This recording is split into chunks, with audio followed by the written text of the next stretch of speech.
Yeah, so there have been concerns about DLI, and sorry, I'll try not to use all the acronyms because that's not very, sometimes not very parent friendly. So dual language immersion, or are programs for kiddos who are learning a targeted language like Mandarin, Spanish, Portuguese, French.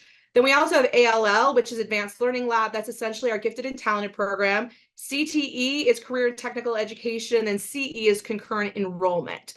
So, and then I've also heard questions about special education. So basically, all of those things are funded by the state or by the federal government or by both. So basically, you would receive funding essentially proportional to students who are accessing that. For dual language immersion and advanced learning lab, it's essentially if you have the right number of kids accessing it, there's not a ton of funding associated with it. And if you have appropriate amount of kids to fill those seats so that we're hitting our ratios that we need, like we would for a general education classroom, then I don't foresee any change in that.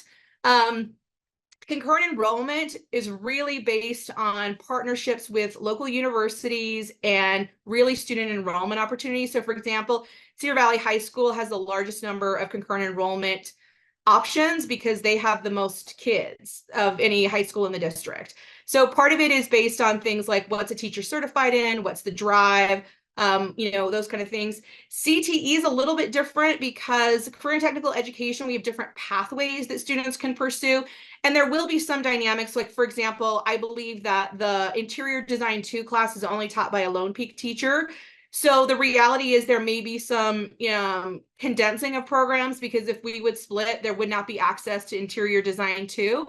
I also will say that I think cybersecurity is one that's taught throughout the district, but I also know that I have a teacher that is working on their certification for that.